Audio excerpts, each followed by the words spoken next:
여러분 안녕하세요. 네 번째 연미입니다. 1월 13일 방송을 시작하겠습니다. 방송을 시작하면 앞서서 어떤 분이 댓글을 달았다고요. 지금 9시인데 폭락한 거 아시냐고. 장난하십니까? XRP 3610원대입니다. 5%대 확이 나왔더라고요. 요거 빠진 게 이게 폭락입니까? 여러분 이게 폭락이에요? 박스권 내에서 움직이고 있죠. 이것도 깨면 어때? 결국 물량 소화하고 갈 건데. 극초기 시장이죠. 고작 5%대, 뭐 10%대 이게 폭락입니까? 얼마든지 물량 소화하고 갈 수가 있다. 심지어 지금 박스권 내에서 안정적으로, 정말 안정적으로 움직여주고 있다. 비트코인의 움직임과 크게 다를 바가 없다. 주봉이고요. 일봉으로 봐볼게요. 비트코인의 움직임과 전혀 다를 바가 없어요. 비트코인, XRP. 차트가 다른가요? 오히려 얘가 더 탄탄하죠. 하락폭은 조금 더 나왔었어. 보니까 지난 1시간 동안 1.075달러 규모의 선물 표준이 강제 청산되었다. 즉 손바뀜이 나오는 겁니다.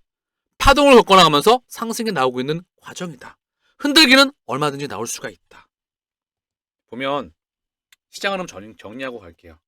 자, 보면은요. 해외 증시도 다 파란불이죠. 싹 다 파란불이고요. 자, 이유를 보니까요. 미국 기준금리 인하에도 오르는 국채금리. 연준 금리 인하 기대가 뚝 떨어졌다. 인상도 가능하다. 월가. 연준 금리 인하폭 잇따라 하향하고 있다. 자, 그래서 금리 인하폭이 줄어들게 돼서 미국 국채금리가 급등세이고요. 달러가 강세입니다. 그리고 주식시장도 약세고 이에 따라서 코인시장도 약세였다. 자, 그러면 국채금리가 내려오고 달러가 약세가 되면 시장은 돌아나가겠네요. 국채금리의 하락과 저는 달러의 약세를 저는 개인적으로 확신하고 있습니다. 이거 누가 결정하죠? 페드가 결정한다. 미디어를 통해서 지금 흘러나오고 있는 이슈입니다. 그럼 뭐죠? 미디어를 통해서 얼마든지 컨트롤이 가능하다. 지난 오랜 시간 동안 수백 번 이런 이슈는 흘러나왔었다. 지금의 변동성 과연 얼마나 셀까요? S&P 500픽 선물지수입니다. 이 보면은요. 하루짜리 캔들이에요. 최근 들어서면 올라왔었죠. 이때 한번 급등 나왔었어요. 이때가 언제죠? FOMC입니다. 지난번 FOMC 2025년도 점도표가 4회에서 2회로 바뀌었다. 기준이 인하폭이 낮아질 거야. 그리고 페드에서 제롬 파월 연준 의장이 우리는 비트코인에 관심이 없어. 비트코인 노라고 얘기했었죠. 다시 한번 이게 가라앉았다가 최근 들어서 올라왔습니다. 허나 이걸 좀 확대해 볼까요? 지금 어떤 상황이 있는지 보세요. 이게 8월 5일 블랙 먼데이 엔캐리 트레이드 청산 달러에 대한 단기간 엔화에 대한 단기간의 초강세였죠. 이때에 비해서 변동성이 크지 않다는 거. 그럼 뭐죠? 지금은 그냥 자연스러운 과정입니다. 개미만 다 떨어져 나가는 거야. 얘네의 흔들기에. 이 정도 흔들기는 얼마든지 나왔었어요. 비트코인 주봉으로 다시 한번 보겠습니다. 그동안에도 2천만 원 초반대에서 얼마든지 이 봉 하나가 한 주짜리예요. 파동이 잘 보이시죠? 이때는 무려 7개월 동안 한 달 만에 게임 끝났죠. 이게 지금 폭락입니까? 변동성에 변동성 따위도 들어가지가 않는다. 그냥 박스권 장세, 횡보 장세로 이어가고 있을 뿐이다. 그러다가 어느 한순간 끌어올릴 것이다. 원래 이게 시장의 흐름입니다. 이거를 파동을 보시면은요. 이 주봉으로 설명을 드려도 지금 설명드리는 게 주봉의 흐름을 보시면 돼요. 자, 보시면 상승으로 나가다가 파동. 이 파동 구간에서 엄청난 미디어와 노이즈의 흔들기. 또 상승. 이때 불확실성과 공포가 뒤덮입니다. 지금이에요. 상승을 확신하면 누군가는 매집하겠죠. 상승을 확신하면 내 멘탈은 흔들거리지 않겠죠. 그러나 상승을 확신하지 않는 사람들은, 개미들은 지금처럼 댓글에 폭락한 거 아시나요? 그런 댓글에 달겠죠. 본인의 내공을 증진시키세요. 제발 좀 공부 좀 제대로 하고 내 방송을 처음부터 끝까지 오르락 내리락 하는 거에 집중하지 말고 실시간 계좌 정보에 변동폭을 열어놓고 상승을 확신하면 실시간 계좌 정보에서 힘을 뺄 수가 있다. 멘탈이 흔들거리지 않는다.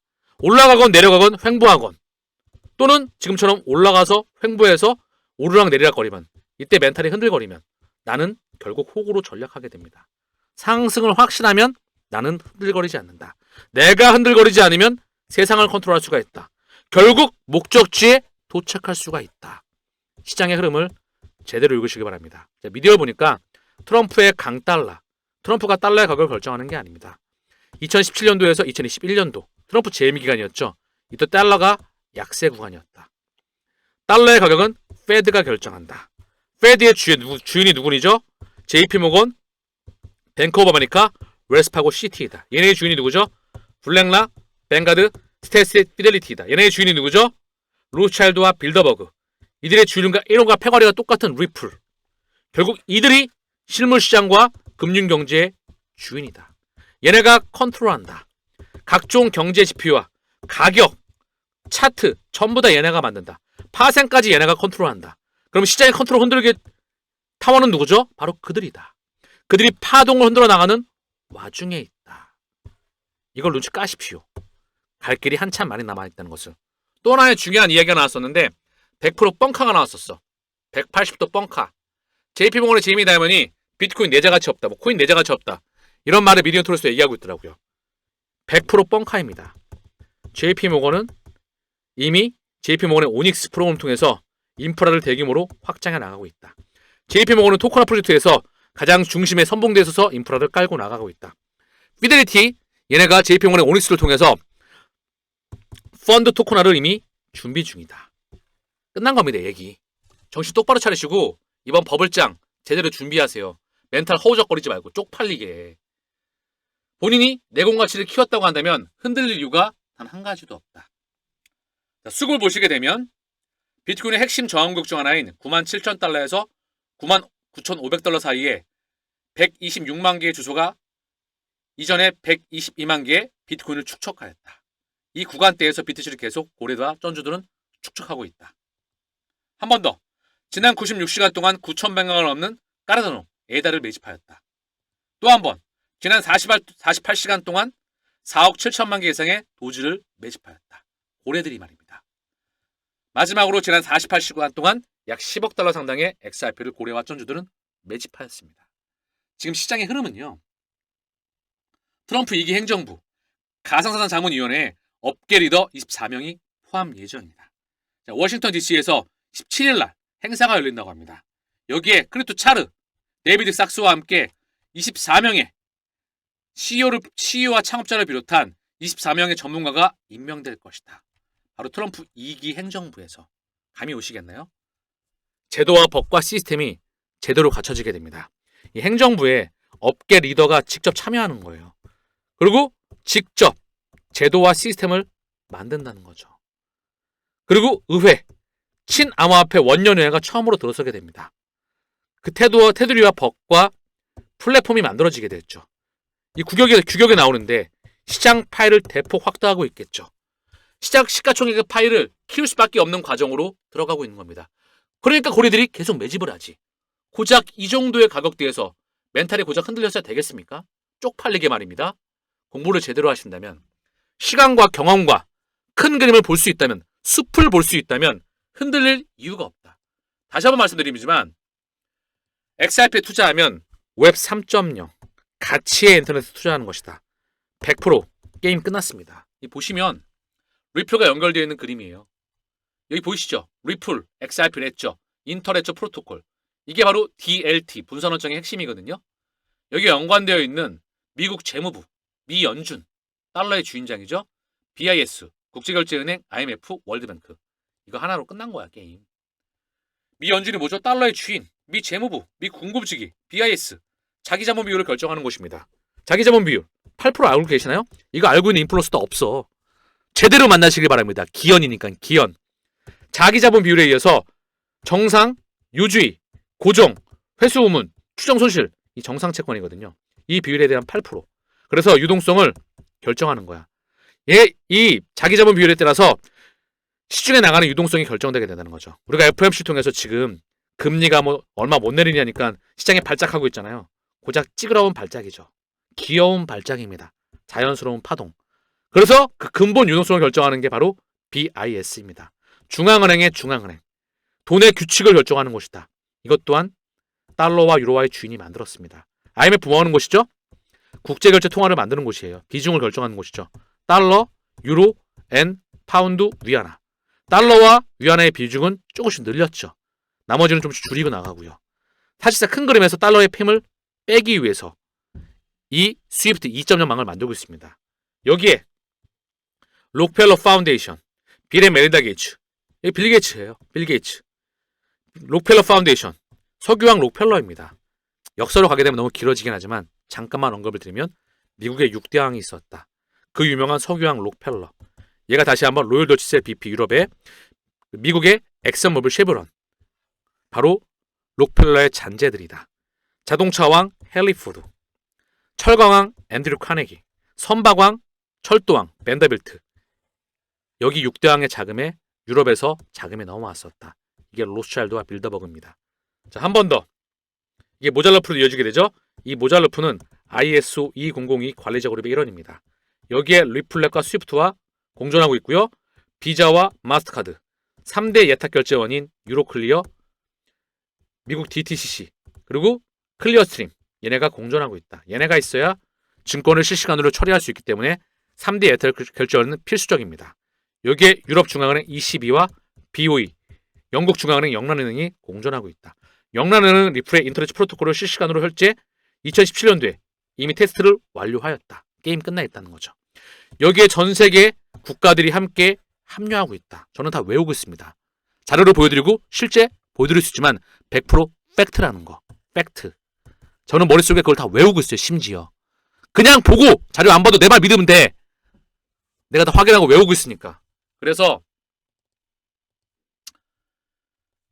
보시면 페드나우, 바로 이게 실시간 결제 망이에요. 이미 2023년 재작년 7월 달에 가동됐어요. 여기 망에 서비스, 그 서비스 제공자거든요. ACI 월드와이드, 테메노스, 푸네스트라, 볼란테. 이들이 바로 리플의 공식 파트너사이다. 얘네가 페드나우의 일원들이다. 더불어서 스위프트, 게임 끝난 거죠. 스위프트망을 대체하기 위해서 이놈을 만든 거니까. 엑센추어는 미국의 전산망 1위 업체, SAP는 독일의 1위, 세계 1위의 전산망 업체, CGI는 캐나다, 세계 1, 2, 3의 전산망 업체가 리플로 연결되고 있습니다. 거기에 세계 4대 회화기업인 딜로이트, 트랑글로, 말레이시아 송금기업이죠. 노바티, 호주의 거대 금융권, 아마존 웹 서비스, 아마존, DTCC, 여기 다 언급되고 있네요. 디지털 달러 프로젝트, 달러, 디지털 유로 어소시에이션, 디지털 유로협회, 디지털 파운드 재단, 파운드 달러 유로, 전부 다 얘랑 연결되어 있습니다. 여기에 ISO 2002 관리자 그룹, 세계경제 포럼, 디지털 유로, 디지털 파운드, BIS 산하에 있는 금융안정위원회, OECD 경제협력개발기구 리눅스, 얘는 다시 한번 하이퍼레츠로 연결되죠. 하이퍼레츠는 기업용 블록체인의 3대장입니다. R3, 이더리움 얼라이언스, 하이퍼레처. 얘가 리눅스 기본이다. 그리고 다시 한번 인터레처는 하이퍼레처의 퀼트, 엔티티 데이터, 일본의 넘버원 통치사와 함께 하이퍼레처 퀼트를 출시하였다. 자바를 프로젝트 명으로 써서, 프로그램 언어로 써서 말입니다. 여기에 월드 와이드 컨소시엄, 이게 어딘지 아시나요? 이게 인터넷을 만든 팀 버너스리, 얘가 만든 국제표준협회예요. 여기와 함께 인터넷죠. DLT, 웹3의 표준을 만들기 위해서 오래전부터 시스템을 구축해왔다. 그래서 얘를 만든 이유가 뭐다? 리플의 모니카농 트위터에 대문짝만에 나와 있습니다. 웹3를 구현해내기 위해서 리플이 탄생한 겁니다. 리플의 홈페이지에도 명명되고 있죠. 가치의 인터넷, 데이터가 이동해 나가는 그 가치의 인터넷을 만들기 위해서 이놈이 탄생한 거예요. 감이 오시겠죠? 그동안에는 종이가 이동했다. 종이가 가치였기 때문에, 종이가 돈이었기 때문에, 종이가 증서였기 때문에, 재산이었기 때문에 물질의 모든 가치가 종이였다. 지금 물질의 모든 가치가 데이터로 변했다. 가치가 부여된 데이터, 물질의 전부이죠. 얘가 가상자산, 토큰, CBDC, 스테이블코인, NFT, RWA, STO이다. 얘네가 이동해 나가는 바로 혈관, 웹3, 웹 3.0, 스위프트 2.0 같은 말이에요. 이를 구현하기 위해서 이놈이 탄생한 겁니다. 아시겠죠? 게임 끝났습니다. 정신 똑바로 차리시고 완주하시길 바랍니다. 누구를 만나냐에 따라서 투자의 성패가 갈린다는 거, 고기 잡는 방법을 제대로 배우시길 바랍니다. 매크로 경제, 시황, 유가금리 환율, 전 세계별 경제를 바라보는 눈, 통찰력, 여기에 4차 산업혁명, 블록체인과 역사와 산업, 주식에 대한 산업, 반도체 소송, 철강, 석유화학, 자동차 부품, 디스플레이, 가전, 유무선 통신기기, 건설기기, 해운, 철강, 이 모든 것들을 설명할 수가 있다는 거. 주식을 이해했기 때문에 코인을 이해할 수가 있다는 거. 왜? 따로 놓는 게 아니거든. 기업의 세상이 끝나가고 토큰의 세상이 들어가고 있다는 거.